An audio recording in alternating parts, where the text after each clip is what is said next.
right? No, it's 2. There's 2 lines right there. Oh, okay. Testing 1, 2. Testing 1, 2, 3. Testing more times. 4. 4, 6, 7, 8, 9, 10 times. Testing infinity. Infinity and beyond. Episode. Today we got Zoro on the show, and we're just going to kind of talk a little bit about, his aspirations, where he's come from, and where he's headed in the OF space. So. What's up, guys? I'm Bryson. Yeah, what Mike said. Yeah, 100%. You can't go anywhere from that. So, I'm ready for with that being said, right, Zoro, tell us a little bit about, your journey through social media. I've always been on the internet as a kid. I honestly started, getting on the internet early stages, 13, 14. I used to, literally upload Call of Duty montages. That was my first, thing. I used to, take my mom's iPhone, record myself, because I've always been good at video games, naturally, and I still am. But I used to record Call of Duty montages like that back in the day. Fast forwarding a little bit, once I got out of high school, I got into esports, competitive gaming. It's actually an official sport, by the way. But yeah, I used to do that. From one nerd to another. You respect it, bro. I feel you. No, it is. Those tournaments bringing cash. Bro, they bring a lot of money. There's Yeah. a lot of these guys that play video games and they make hundreds of thousands of dollars from winning tournaments and doing pro leagues. But I ran my own esports organization. It's kind of like the Tampa Bay Buccaneers, the owner of the Tampa Bay Buccaneers or the Dallas Cowboys, whatever. I owned my own organization that had players under me. I did that for a few years and it went well. And I moved up to Texas because of it, young 21-year-old me. And I was able to create this company that I started from home to making a big thing with the facility and employees, all that kind of stuff, had investors and everything. And then shortly after that, I kind of fell out of love with the whole being the COO of this company, doing all the business stuff. And then I kind of started this YouTube career with other content creators I met in my time of doing all that kind of stuff, and I became a YouTuber. I started YouTube around 2018 when Fortnite came out. Really, Fortnite started getting big.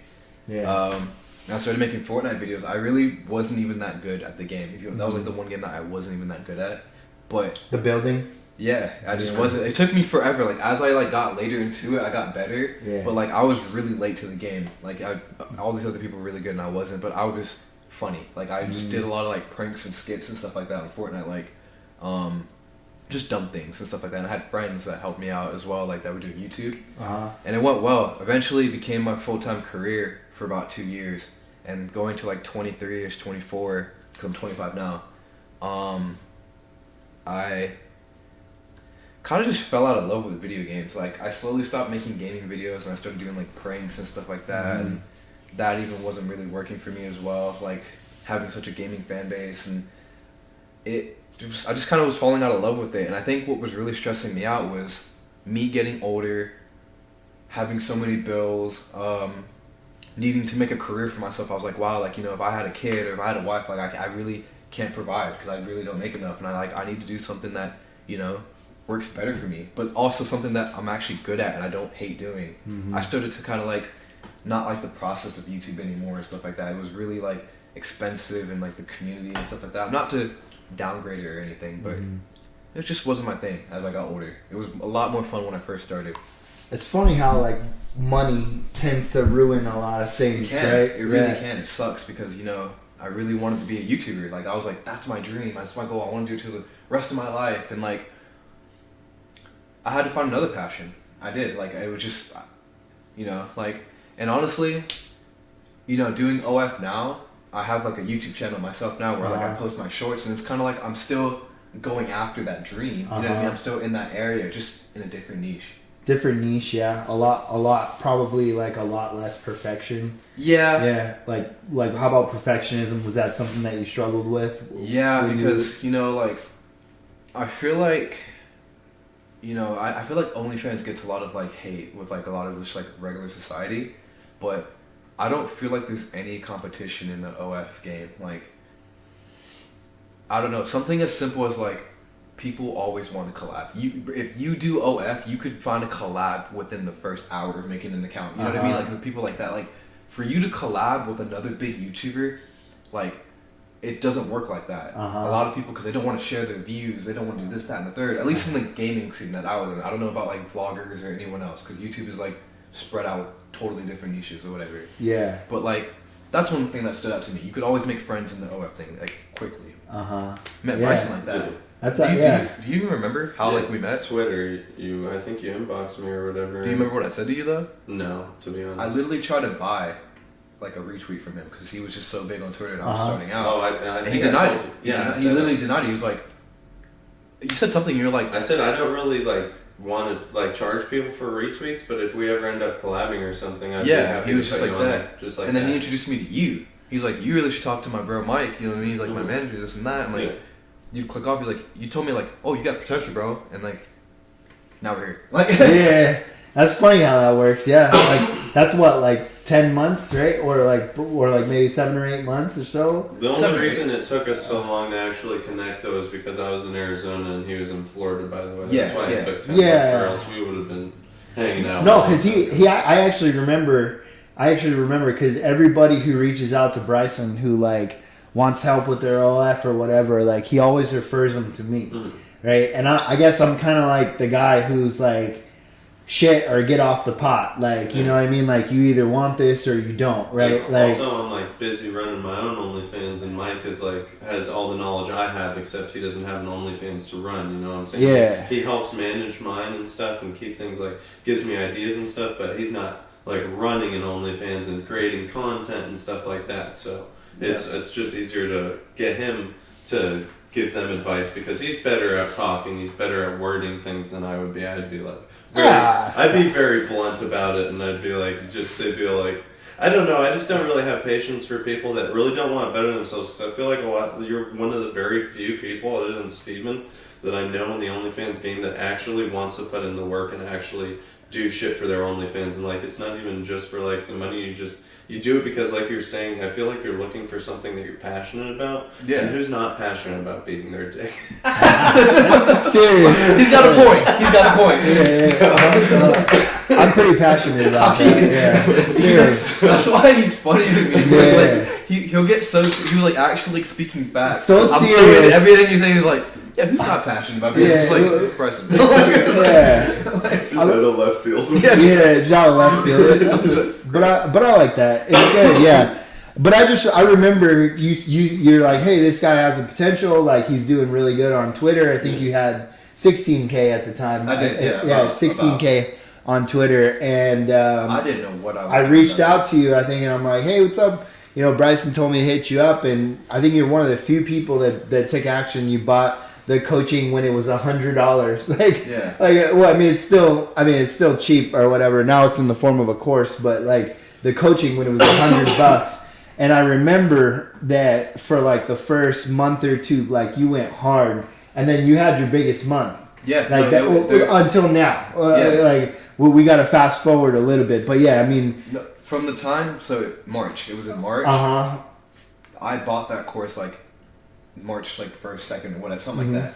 And at the end of March, that was my best month ever. Like until that point, literally, that was my best month. Now you're on another planet. Well, no, now from that best month, I'm like literally double, almost triple like that. Yeah, you're on a different. You're in a different universe now. So I feel like back when we met, also on Twitter, I was like in a completely different mind space. Like if someone reached out now and they're like, "Hey, you want to retweet from me?" I'd be like, you retweet me, I'll retweet you. Because I was so close-minded about retweeting people. I want my page to be strictly me. I just want fans to see me. I was like, I don't want your money. I just don't want you on my page, to be honest. Like, I'm sorry, but I just want my fans to see me and stuff. But now, I'm way more open-minded. Like, I retweet friends and stuff, and if they retweet me back, like, that's what it's about, is growth with the whole community of... When I messaged you, I didn't know what I was doing. Like, with any of this. If actually anything, when I messaged you, I was... you and Mike at the time. I was managing my friend as well. Like I started OF like managing her like at the time, because she doesn't even do it anymore. But then I was like, why don't I didn't see any other guy OF creator. Like so nobody inspired me. I was just like, why don't I do this? Because I see how easy it is. Like, you know, there's an audience for it, like, but why don't I try it? So I did, and I was doing both, you know what I mean? So I was like managing her, giving her tips, running her stuff, her page and everything, while doing mine at the same time. And eventually just broke off to like, I need to focus on myself. Yeah. Well, sometimes it's easier like that, right? Because that's one thing that I learned, like in coaching a bunch of people, is that not everyone has the right mindset. Not everyone's willing to put in the right amount of work, right? And when I talk about mindset, I talk about a couple things, like get rid of the victim mindset, right? Like, you're not a victim. Right, TikTok isn't attacking you. They're not banning only your videos and everybody else's videos are staying up. That kind of stuff. See, this guy. Closed mindedness also is a huge thing that I've struggled with, and being stuck in my ways. I've had to adapt, and it took me a long time too. But I kind of had to swallow my pride and say, hey, some of these things that I used to do aren't working anymore, and now I gotta fucking change it up, and that's what I had to do. So. Yeah, no, I see that. Like, you've come a long way in a lot of different ways. So like, that's good, man. Like, business wise, like you've come a long way. TikTok wise, like you're more coachable, right? Like, and honestly, it's working out really well for you, right? Mm-hmm. I think, what are you at right now? Like 0.18. 0.018 or something like that. OF? Yeah. Yes. 0.18, yeah. 0.18, yeah, nice.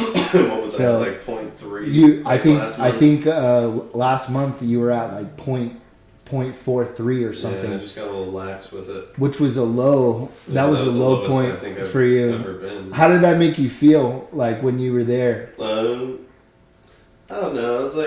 I was kind of still in that, like, because up until this month, I feel like nothing's really like, God damn it, what was I saying? Oh, so I felt closed-minded up until this month, and then it just kind of opened up my eyes. So there's two things that happened.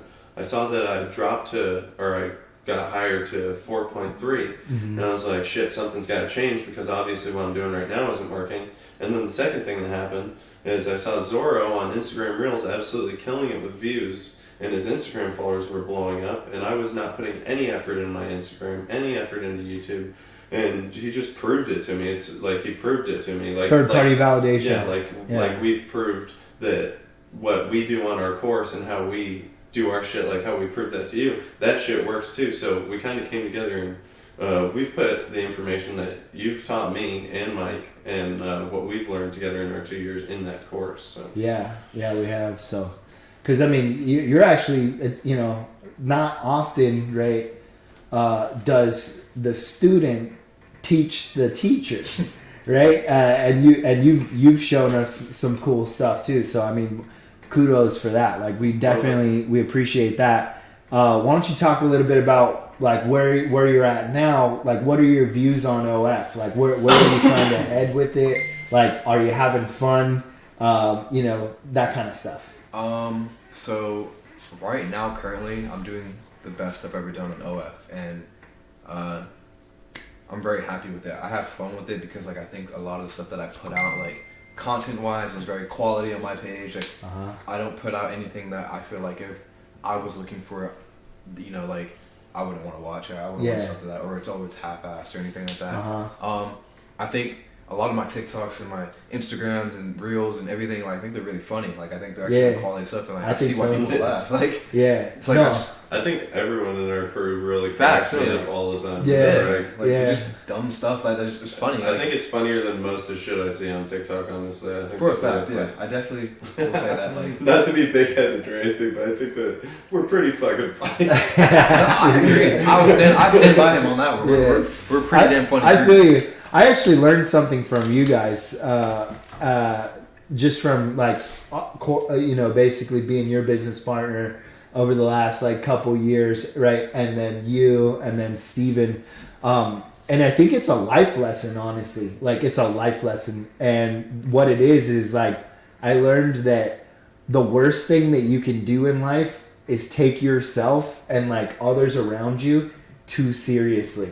Like, you know what I'm saying? Like that is one of the things that I think sets you guys apart from all the other people, is that everybody else is, like, so concerned with, like basically. Oh wait, you raising your hand? You want to talk? No, whatever you. No, I was gonna say, like everyone is so concerned with putting out this, like, perfect persona of, like, oh, this is who I am. I'm all put together. I'm the best video maker, I'm the best this and that or whatever, and then you see Bryson like, you know, in his bed and he like puts the camera up like this and he lifts his leg and he farts, right? You know, and gets 600,000 views or whatever, right? Like, you know, and I think there's a magic to that. Like, stop taking yourself so seriously, bro.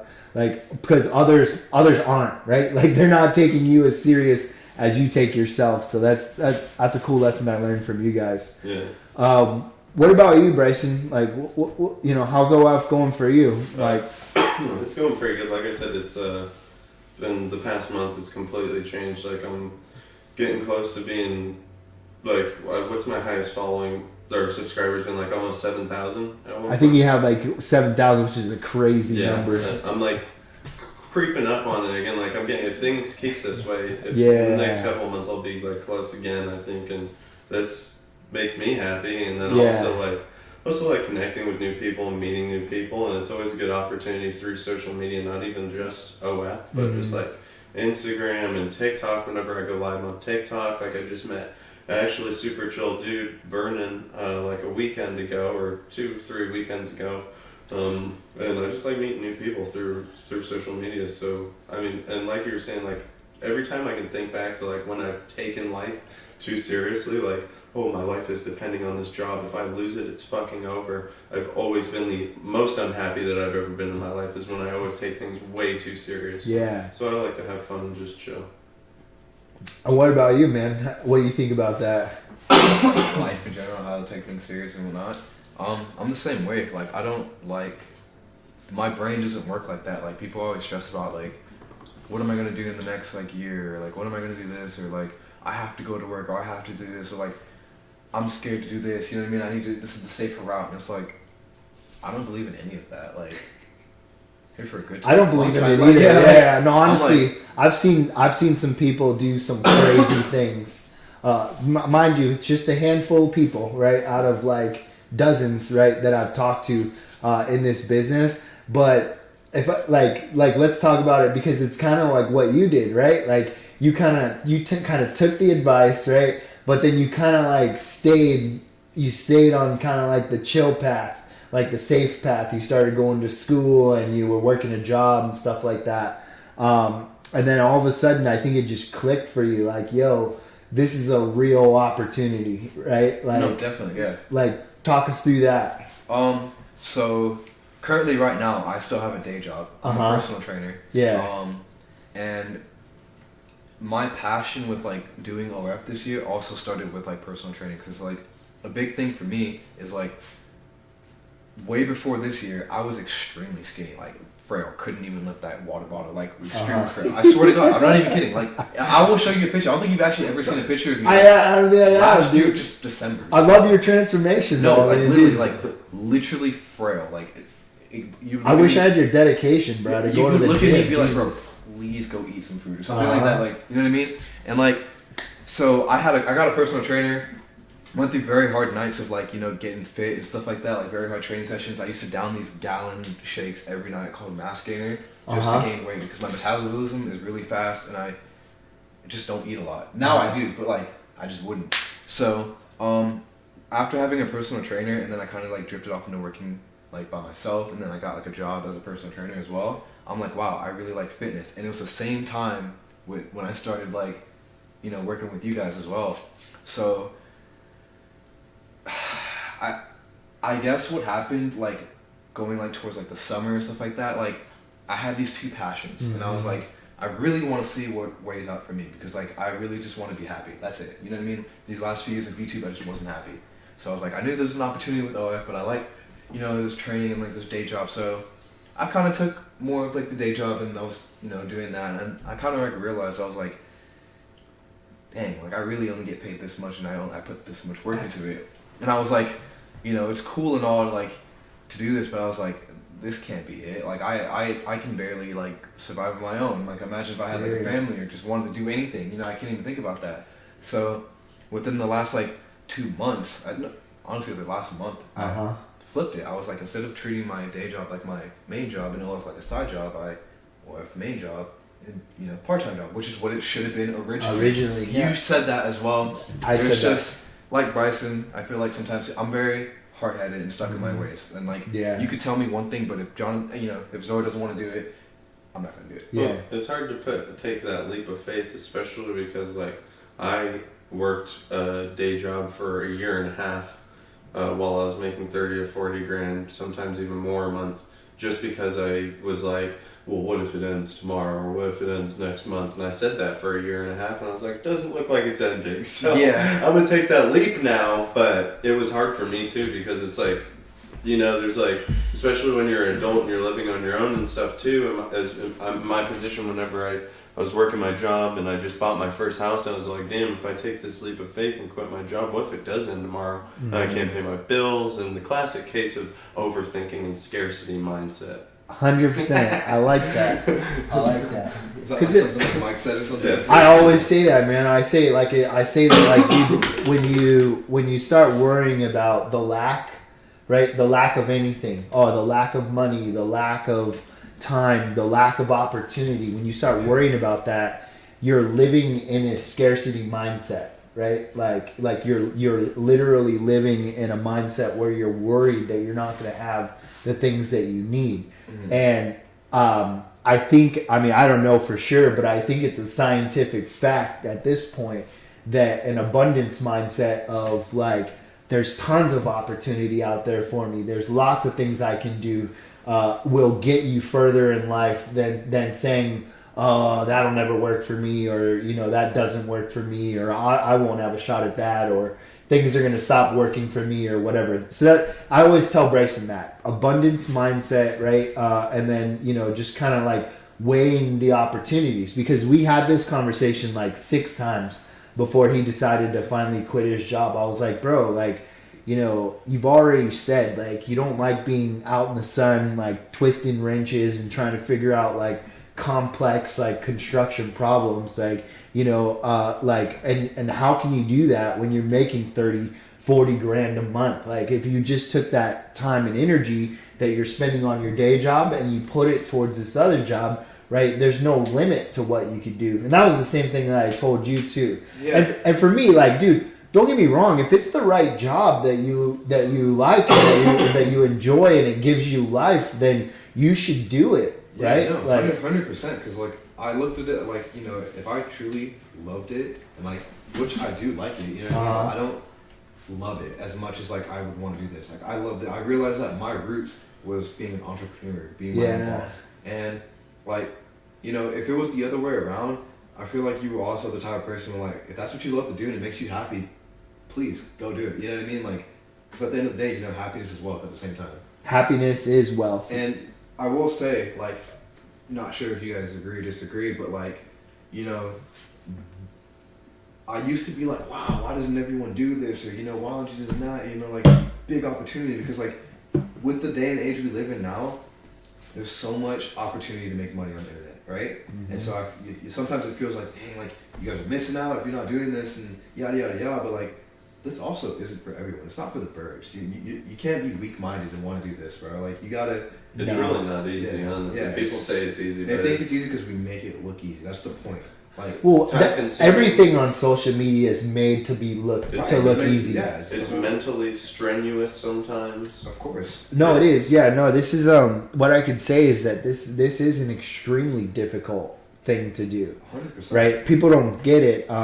And even I didn't get it at first or whatever. But as time goes by, right, you start to think about all the implications of it all, right? Like, the constant people like sexualizing you and treating you in one way or the other and that kind of stuff. And it is a lot, right? But what I can say to that is that a lot of jobs are a lot, right? Like, if you do customer service for a bank or whatever, right, you're going to get screamed at 3 times a day about overdraft fees and like, this, that, or the other. And that's very stressful, right? Like, with less opportunities as well. With less opportunity. You're limiting yourself as a human. For sure. They say our brains are like the most powerful organ in our body, and like we're able to expand our knowledge at all times. The same with like, working out, you're able to expand your body, and it's like when you just succumb to this day job that you do the same thing every day, it's kind of like you're suppressing yourself. You're not letting yourself reach full potential. Right. And some people like that, right? Like, some people are, they like just that consistency and that, we need those people. You do. You can't have these people, everyone doing everything to be at the top, because there would be no top if everyone did the same thing. Yeah, exactly.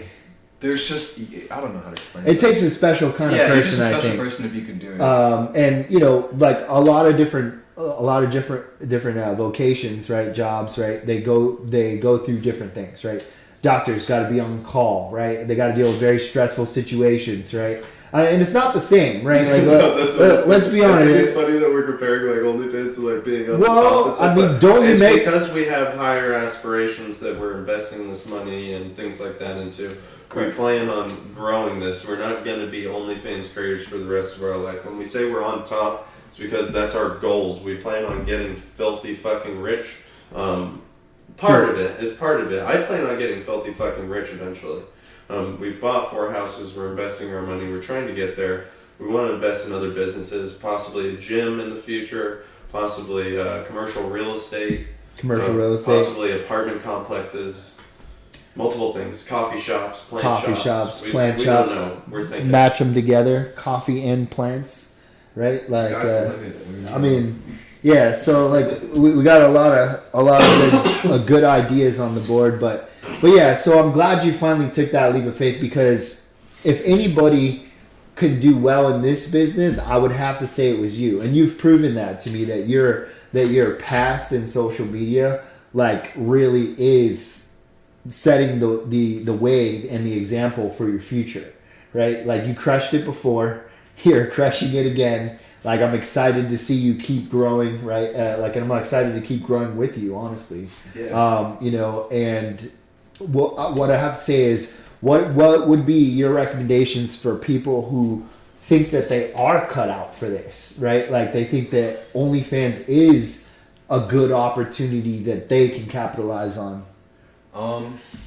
My best advice would be... Take the first. Yeah. Take the course. Everything you guys link in the bio. No. Shameless plug. Link in the bio. Who said that? No. All jokes aside. Don't worry about the course. I mean, like honestly, like, take it if you're serious, but like, this is more so about one man's. What do you think?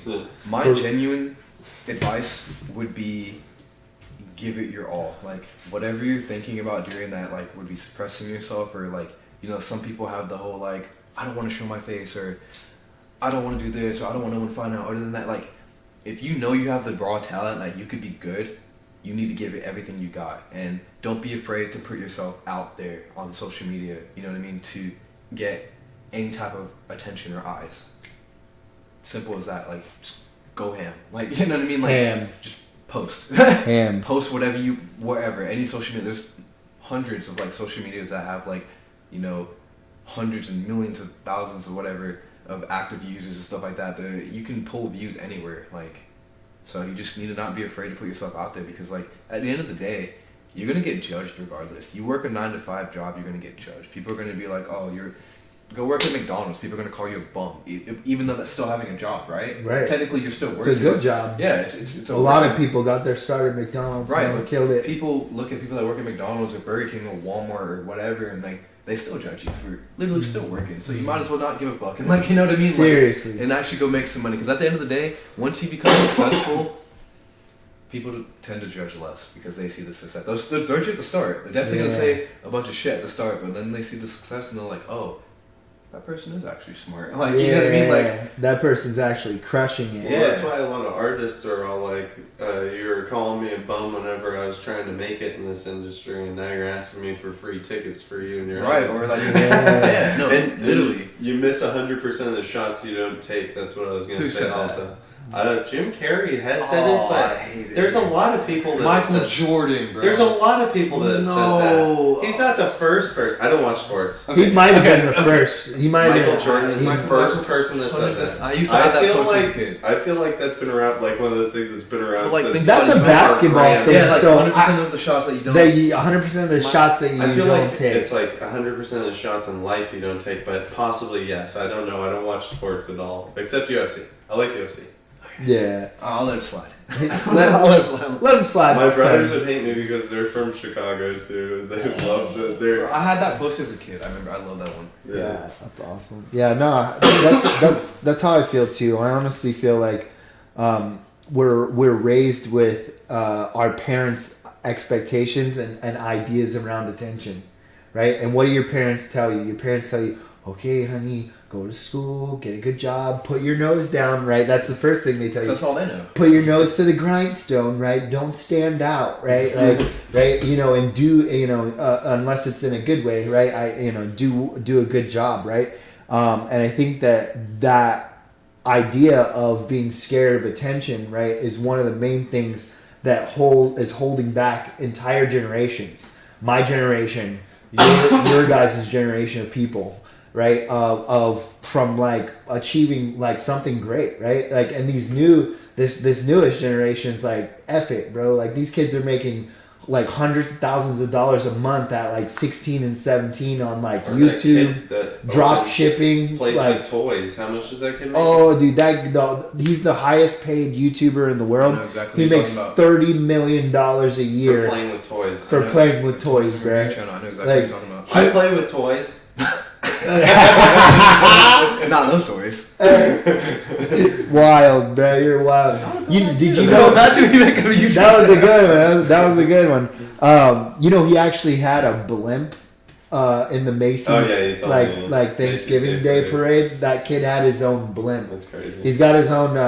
I think he's got his own show on some network now called Ryan's World. It might be on YouTube. I'm not sure. That's crazy. But yeah, no, he's crushing it. So yeah, attention, man. Like, stop being so afraid of attention, because like the people who hate you are going to continue to hate you, and the people who love you are going to continue to love you, right? And No so such thing as bad publicity. there's no such thing as bad publicity. That's one thing that I've definitely heard. So with that being said, yeah, we got no idea. Bryson, if you were gonna tell somebody who's thinking about getting into the business now, like, what would be your best advice? I don't know. I would just say keep it entertaining. Try and build a community and make people feel like they're getting their money's worth, I guess. And also try and connect with them other than just sexually. Try and get them interested in you as a person instead of just an object. Yeah, It goes a long way. smart. I Lust is a lot better than. I mean, love is better than lust, because someone that loves you is going to subscribe for 12 months. Someone that's lusting over you is going to jerk off a couple of times this week and then unsubscribe. and then unsubscribe, right? Yeah, so it's definitely, I would agree, it's about the personal connections and the connections that you're making to your community. So with that being said, guys, thanks so much for hanging out with us. We know you could be somewhere else, but you're right here watching this video to the end. So for those who did, we love you, and we'll see you on the next episode. Peace. Peace. See you.